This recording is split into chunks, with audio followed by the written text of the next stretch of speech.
कोई भी रास्ता सफल व निर्बाध नहीं होता।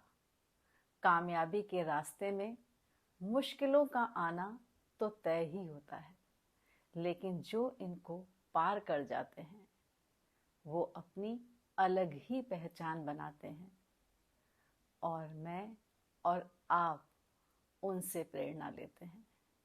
नमस्कार दर्शकों, कोना मनका में एक बार फिर से आपका स्वागत है। आज मैं आपको जिन अतिथि से मिलवाने जा रही हूँ वह अंग्रेजी की सेवानिवृत्त व्याख्याता, बहुभाषी कवित्री, अनुवादिका, यूजीसी जर्नल्स की संपादकीय टीम की सशक्त सदस्य, वर्ल्ड पोएट्स की international director 20, global ambassador for human rights and peace, star ambassador of World Poetry CEO, अंकशास्त्र की ज्ञाता। क्या क्या कहूँ और कहाँ से शुरू करूँ? तो नमस्कार रजनी जी, आपका स्वागत है हमारे चैनल कोना मनका में। बहुत बहुत अभिनंदन आपका कि आपने अपना कीमती वक्त हमारे लिए निकाला। नमस्कार सुमन जी। सबसे पहले तो मैं आपको धन्यवाद देना चाहूँगी कि आपने अपने इतने सुप्रसिद्ध चैनल कोना मनका में मुझे मेरी साहित्यिक यात्रा के बारे में जानने के लिए आमंत्रित किया। साथ ही साथ मैं वंदन और अभिनंदन करती हूँ सभी सुधी दर्शकों का जो इस कार्यक्रम के माध्यम से आज मुझसे जुड़ने वाले हैं। नमस्कार रजनी जी, सबसे पहले आप हमारे दर्शकों को अपनी साहित्यिक यात्रा के बारे में बताएं कि आपको लेखन का शौक कब हुआ और उस दौरान किन किन ने आपको प्रभावित किया, सब हमारे दर्शकों को बताइए। बाल्यकाल से ही मुझे पत्रिकाएं और उपन्यास पढ़ने में बहुत रुचि रही है और इस शुरुआत में मैं अपने आदरणीय मम्मी डैडी का बहुत बड़ा योगदान मानती हूँ कि उन्होंने मुझे स्तरीय पठनीय सामग्री सदैव उपलब्ध कराई और कॉलेज में भी, स्कूल में भी, लाइब्रेरी में मनपसंद पुस्तकें खूब पढ़ने को मिलती रहीं। सुप्रसिद्ध लेखिका शिवानी जी, कृष्णा सोबती जी और अमृता प्रीतम जी, उनके उपन्यास और महादेवी वर्मा जी और रविंद्रनाथ टैगोर जी की रचनाएं दिल को छू जाती थीं और कभी कभी सोचती थी कि क्या मैं भी कभी उनके जैसा कुछ कर पाऊंगी। परंतु मैंने जो अपना लिखना है बहुत देर से चालू किया। जब मैं ग्रेजुएशन में थी उन दिनों हमारी पोस्टिंग डैडी के कश्मीर में थी और वहाँ का जो प्राकृतिक सौंदर्य था ना, वो जैसे प्रेरित करता था कुछ लिखने के लिए। जैसे मैंने एक छोटी सी कविता लिखी उन दिनों। ओस में नहाने के बाद शबनमी धूप में जब अध खिली कली अपना चेहरा सुखाती है, कायनात निखरी निखरी नजर आती है। तो मेरी जो प्रथम कविता थी वो थी कमल का अरमान। ये 1972 में मैंने श्रीनगर की हसीन वादियों में रची, पर एक झिझक सी मन में बनी रहती थी और अपनी डायरी तक ही ये जो लिखा हुआ सीमित रहता था, किसी के साथ साझा नहीं करती थी। उसके बाद सरिता पत्रिका में मेरी वसीयत शीर्षक से मेरी एक कविता 1991 सन में प्रकाशित हुई और जो पाठकों की जो प्रतिक्रिया मुझे मिली उससे मेरा उत्साह बहुत बढ़ गया। तब से निरंतर 19 वर्षों तक मैं आकाशवाणी बीकानेर के महिला जगत कार्यक्रम में निरंतर अपना काव्य पाठ करती रही हूँ और ये जो मेरा परंतु जो प्रथम काव्य संग्रह था ये उसके भी काफी अरसे के बाद 2015 में सबसे पहले इंग्लिश का मॉर्टगेज शीर्षक नाम से प्रकाशित हुआ और अब ये कारवां निरंतर बढ़ता ही जा रहा है। ओस में नहाने के बाद बेहद सुंदर रचना। सच बताऊं तो मैं भी लिखती हूँ और कई बार लिख कर रख लेती हूँ, जल्दी साझा नहीं करती। पर ये अच्छा लगा कि आप निरंतर कार्यरत हैं और अभी भी लिख रही हैं। मेरा मौलिक लेखन हिंदी, अंग्रेजी और पंजाबी में है, परंतु इसके साथ ही साथ मैं हिंदी, अंग्रेजी, पंजाबी, उर्दू और राजस्थानी में अनुवाद कार्य में भी निरंतर व्यस्त रही हूँ। मेरा जो प्रथम काव्य संग्रह है होने से ना होने तक, जनवरी 2016 में वर्ल्ड बुक फेयर में रिलीज हुआ था, अयन प्रकाशन दिल्ली द्वारा प्रकाशित। और उसके कुछ ही अंतराल के बाद पिघलते हिमखंड भी इसी प्रकाशन से प्रकाशित हुआ। और ये मेरे लिए बहुत संतुष्टि का विषय है कि ये जो कविताएं हैं दोनों ही काव्य संग्रहों की बहुत प्रचलित हुई, और इनका जो अनुवाद है दोनों हिंदी काव्यों का मैथिली में और पंजाबी में तो हो ही चुका है। और मॉर्टगेज जो मेरी इंग्लिश का जो प्रथम काव्य संग्रह था वो बांग्लादेश में बांग्ला में अनुवादित हो चुका है, और साथ ही साथ राजस्थान में भी रवि पुरोहित जी द्वारा राजस्थानी में उसका अनुवाद हो चुका है। और उसके कुछ सालों के अंतराल के बाद कोविड की विभीषिका झेलने के बाद एक मैंने नया काव्य संग्रह है जो मेरा अभी प्रकाशित हुआ है, वो है आस की कूंची से। और आप जानना चाह रही थी कि मुझे इनमें से कौन सा काव्य संग्रह अधिक प्रिय है, तो मैं यही कहूंगी कि जैसे माँ को अपने सब बच्चे एक से प्यारे होते हैं ना, तो मुझे अपने सभी काव्य संग्रह एक से ही, मुझे उन सब के प्रति लगाव है। परंतु फिर भी जो मैंने जो कुछ रचनाएं हैं वो जो मेरे अंतर मन में इतनी बसी हुई हैं कि मैं उसमें से एक छोटी सी कविता का उल्लेख करना चाहूंगी पिघलते हिमखंड से। पिघलते हैं हिमखंड सर्द रिश्तों के, पिघलते हैं हिमखंड सर्द रिश्तों के, तुम प्यार सने विश्वास की उष्णता देकर तो देखो, तुम प्यार सने विश्वास की उष्णता देकर तो देखो।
वाह, क्या कहने, पिघलते हैं हिमखंड, तुम प्यार सने और विश्वास की उष्णता देकर तो देखो। बेहद सुंदर रचना रजनी जी, इसने तो दिल ही जीत लिया। बहुत सुंदर लिखती हैं आप। आपकी रचनाएं निसंदेह कोमल भावनाओं से उपजी हैं। कुछ कहें इसके बारे में। मेरी रचनाएं कोमल भावनाओं की धारा से उपजती हैं। सामाजिक परिवेश की विसंगतियां तार तार होते सामाजिक ताने बाने को फिर से बुनने का प्रयास, आस और विश्वास के रंग, यही मेरी रचनाओं में मुखरित होते हैं। सामाजिक परिवेश में जो घटित हो रहा है उससे भला मैं कैसे अछूती रह सकती हूँ। रिश्तों की गरिमा को संजोने का प्रयास करती हूँ। आहत मन का विलाप, पूर्णता की चाह, निज अस्तित्व की तलाश, सांप्रदायिकता का डंक, ये सब मेरी रचनाओं का आधार बनते हैं। मेरी रचनाओं के पात्र वास्तविक जीवन से जुड़े होते हैं। सपनों की दुनिया में विचरते हुए भी उनके पांव यथार्थ के धरातल पर टिके रहते हैं। मेरा सबसे प्रिय पात्र वही है जो विषम परिस्थितियों में भी आस का दामन ना छोड़े और मंजिल पाने के लिए भरपूर प्रयास करे। जीवन की यथार्थता को बखूबी कागज पर उकेरना कोई आपसे सीखे। कोई अपनी पसंदीदा रचना सुनाए। अपनी दो पसंदीदा कविताएं आपके साथ साझा करना चाहूंगी। पहली कविता का शीर्षक है जिंदगी के धागे। विश्वास के धागे सौंपे हैं तुम्हारे हाथ, विश्वास के धागे सौंपे हैं तुम्हारे हाथ। कुछ उलझ से गए हो सुलझा देना मेरे पालनहार, कुछ उलझ से गए हो सुलझा देना मेरे पालनहार। तुम तो हो सुलझे हुए कलाकार, तुम तो हो सुलझे हुए कलाकार। पर इन दिनों वक्त ही नहीं मिलता तुम्हें, वक्त ही नहीं मिलता तुम्हें। बहुत उलझ गए हो, बहुत उलझ गए हो सुलझाने में दुनिया की उलझने बेशुमार, दुनिया की उलझने बेशुमार। मेरे लिए भी थोड़ी फुर्सत निकालो ना, मेरे लिए भी थोड़ी फुर्सत निकालो ना। टूटे नहीं विश्वास मेरा, तुम ही कोई राह निकालो ना, तुम ही कोई राह निकालो ना। कहते हैं दुनिया वाले, कहते हैं दुनिया वाले, खड़ी हूं मैं जिंदगी और मौत की सरहद पर, खड़ी हूं मैं जिंदगी और मौत की सरहद पर। तुम ही हौले हौले, तुम ही हौले हौले जिंदगी की ओर सरका दो ना, जिंदगी की ओर सरका दो ना। जिंदगी हमेशा हसीन लगी है मुझे, जिंदगी हमेशा हसीन लगी है मुझे। लिए यही खुशगवार एहसास, लिए यही खुशगवार एहसास। रहने देना अपनों के संग, रहने देना अपनों के संग। क्या अब भी कर लूं तुम पर ये विश्वास, क्या अब भी कर लूं तुम पर ये विश्वास। ये कविता मेरे काव्य संग्रह आस की कूंची में से थी। इसी में से मेरी एक और प्रिय कविता आपको सुना रही हूँ। क्या तुम सुन रही हो माँ, क्या तुम सुन रही हो माँ। माँ तुम अक्सर कहा करती थी, बबली इतनी खामोश क्यों हो, बबली इतनी खामोश क्यों हो। कुछ तो बोला करो, कुछ तो बोला करो। मन के दरवाजे पर दस्तक दो, शब्दों की आहट से खोला करो। मन के दरवाजे पर दस्तक दो, शब्दों की आहट से खोला करो। अब मुखर हुई हूँ तुम ही नहीं सुनने के लिए, अब मुखर हुई हूँ तुम ही नहीं सुनने के लिए। विचारों का जो कारवां तुम मेरे जहन में छोड़ गई, विचारों का जो कारवां तुम मेरे जहन में छोड़ गई। वादा है तुमसे, वादा है तुमसे, यूं ही बढ़ते रहने दूंगी, यूं ही बढ़ते रहने दूंगी। सारी कायनात में तुम्हारी झलक देख, सारी कायनात में तुम्हारी झलक देख। सरल शब्दों की अभिव्यक्ति को निर्मल सरिता सा यूं ही बहने दूंगी, निर्मल सरिता सा यूं ही बहने दूंगी। मेरा मौन अब स्वरित हो गया है, मेरा मौन अब स्वरित हो गया है। क्या तुम सुन रही हो माँ, क्या तुम सुन रही हो माँ। मेरी ये कविता अब तक 12 भाषाओं में अनुदित हो चुकी है और मुझे खुशी होगी अगर और भी कोई अनुवादकर्ता इसे आगे अपनी भाषा में अनुदित करना चाहें। मेरा मौन स्वरित हो गया, क्या तुम सुन रही हो माँ। अति सुंदर हृदय स्पर्शी कविता। ये जानकर अच्छा लगा कि आपकी यह कविता 12 भाषाओं में अनुदित हो चुकी है। बहुत सुंदर।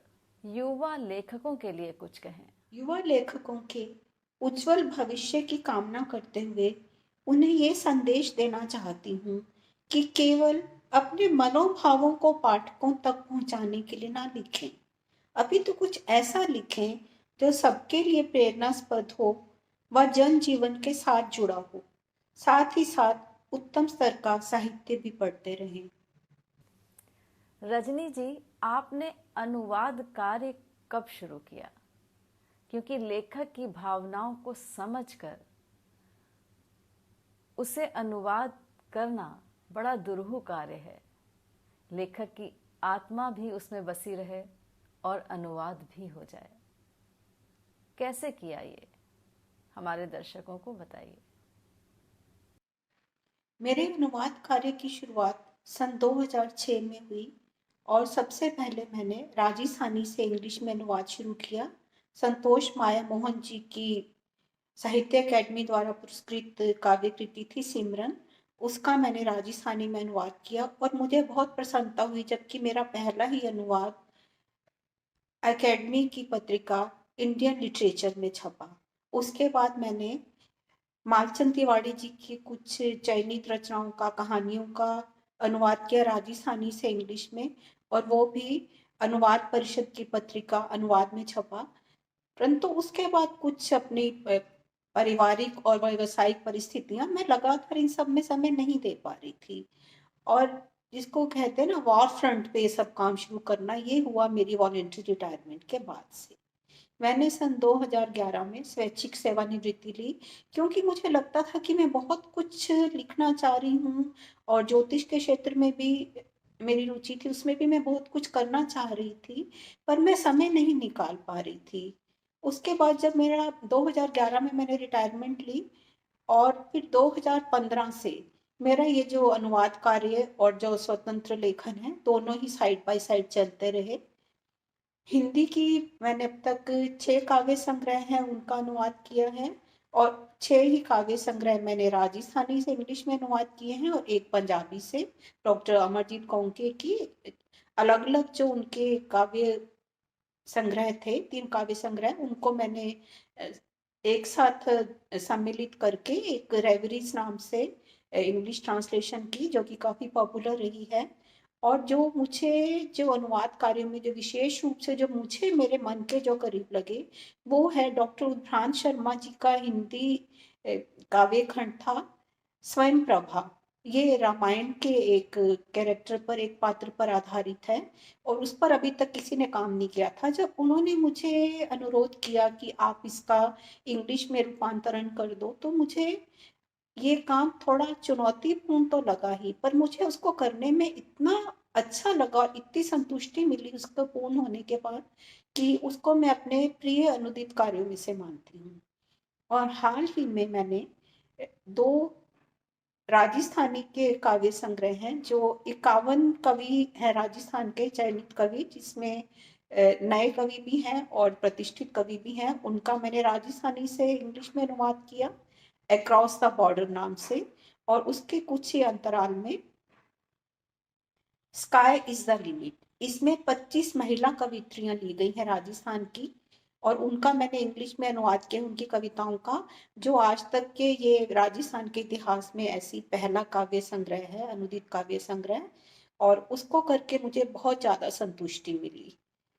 और उसके लिए, उसके उपरांत तो एक जिसको कहना चाहिए ना कि लाइन ही लग गई है, कि बहुत से कवि चाह रहे हैं कि मैं उनकी कविताओं का अनुवाद करूं, परंतु मैं उतना नहीं कर पाती हूँ, क्योंकि इसके साथ ही साथ मुझे न्यूमेरोलॉजी पे, अंक शास्त्र में, जो कि मैं बरसों से कर रही हूँ 1989 से, उसके लिए भी समय निकालना पड़ता है। फिर भी मुझे किसी न किसी तरह से बैलेंस करके इस कार्य को मैं लगातार करना चाहती हूँ।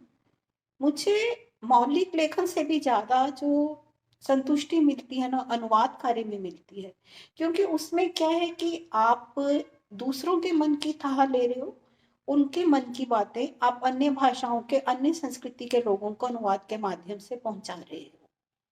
मैं आपको वो जिक्र करना चाहूंगी, हाल ही में मैंने ये डॉक्टर इंद्र राज पुरोहित जी हैं, उनकी एक कविता थी राजस्थानी का, जिसका मैंने इंग्लिश में अनुवाद किया।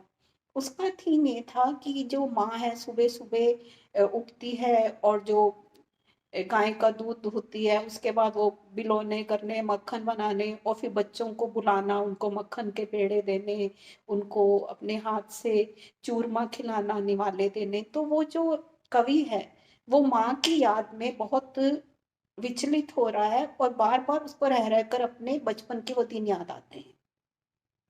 अब जब ये कविता अनुदित होने के बाद विदेशों में पढ़ी गई, तो यूएस के कवि हैं जूड बाउनेस, उन्होंने मुझे लिखा कि इस कविता को पढ़ने के बाद मुझे अपनी माँ के द्वारा बनाए गए जो केक थे, वो जो केक्स बेक किया करती थी, मुझे उनकी याद आ गई, और उनकी सुगंध मेरे नथुनों में आने लगी, और मैं माँ की याद में मैंने आंसू बहा दिए। तो ये जो मैं अनुवाद की सार्थकता इसमें मानती हूँ कि एक शाब्दिक अनुवाद नहीं हो, परंतु जो आपने भावनाएं व्यक्त की थी, उसे जो उन भावनाओं का जो बंधन है, वो दूसरे देश में या दूसरे प्रांतों में, हमारे ही देश के प्रांतों में जो लोग पढ़ रहे हैं, वो उनका जो एक भावात्मक जो संबंध जुड़ जाता है, मुझे अनुवाद कार्य में उससे ज़्यादा संतुष्टि मिलती है।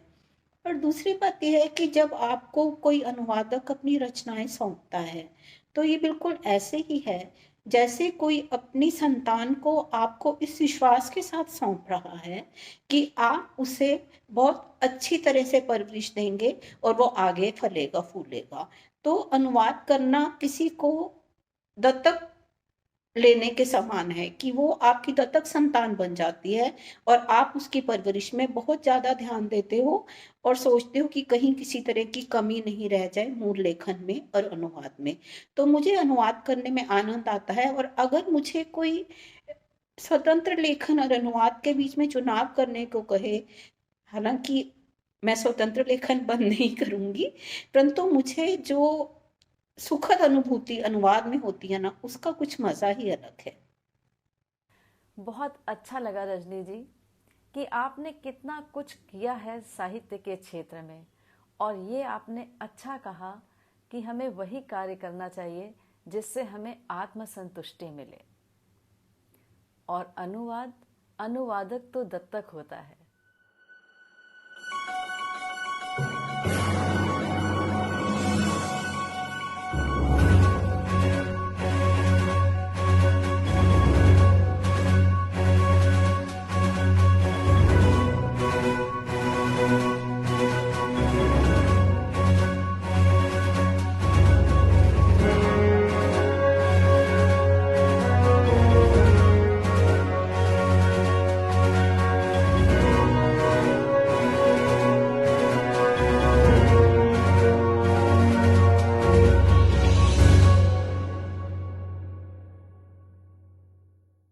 पुरस्कार पाकर प्रसन्न होना, ये तो एक स्वाभाविक मानवीय प्रवृत्ति है। मुझे भी बहुत अच्छा लगता है जब मेरी रचनाओं को राष्ट्रीय अंतर्राष्ट्रीय स्तर पर पहचान मिलती है, और ये मुझे और अधिक लिखने के लिए प्रोत्साहित करती है, क्योंकि मैं चाहती हूँ कि ये सिलसिला इतना फैले कि ये जो हमारी रचनाएं हैं मेरी और जो अन्य जो लेखकगण हैं जिनकी रचनाओं का मैं अनुवाद करती हूँ, इसकी वैश्विक स्तर पर एक पहचान बन सके। इन दिनों जो डिजिटल लिटरेचर है बहुत पॉपुलर हो रहा है, और डिजिटल युग में साहित्य के भविष्य की राह बहुत प्रशस्त है, क्योंकि वृहद स्तर पर पाठकों को यह साहित्य उपलब्ध हो रहा है, चाहे वह दुनिया के किसी भी कोने में हो। विश्व स्तर पर वैचारिक क्रांति का बहुत सशक्त माध्यम है डिजिटल साहित्य। ये साहित्य का वैश्वीकरण है। सबसे बड़ी बात यह है कि आप अपनी पुस्तकें स्वयं प्रकाशित कर सकते हैं। किंडल डायरेक्ट पब्लिशिंग के निर्देशों की पालना करते हुए मेरी प्रथम पुस्तक किंडल पर 2015 में प्रकाशित हुई, और उसके बाद अब तक मेरी 38 ई बुक्स इंग्लिश और हिंदी में प्रकाशित हो चुकी हैं, जो कि मैं स्वयं ही प्रकाशित करती हूँ। और देश विदेश से पाठकों का जुड़ाव जानना और उनकी प्रतिक्रिया को जानना बहुत सुखद लगता है। और इसके अलावा जैसे अब ये कई डिजिटल लिटरेचर है, प्रतिलिपि.com है, poemhunters.com है, सेतु है, इस तरह की बहुत से साइट्स पे भी मैं अपना निरंतर योगदान देती रहती हूँ, और उसकी वीडियोस भी बनी हुई हैं। वो लोग हमारी अनुमति से अपनी अपनी जो सुरों से हमारी कविताओं को सजाते हैं, तो इसमें मुझे और भी अच्छी अनुभूति होती है। आपसे मिलकर बहुत अच्छा लगा रजनी जी कि आपने अपना बहुमूल्य समय हमारे चैनल के लिए निकाला। मैं आपको एक बार पुनः धन्यवाद देना चाहूँगी सुमन जी। आपने मुझे इतना समय दिया और मुझे सबके साथ अपनी बातें साझा करने का अवसर दिया, इसके लिए मैं आपकी आभारी हूँ। धन्यवाद। हमारी ये बातचीत सारगर्भित रही, और जल्दी ही हम आपसे अंक शास्त्र पर बातचीत करेंगे। तब तक के लिए आप हमें आज्ञा दीजिए। आपका पुनः धन्यवाद।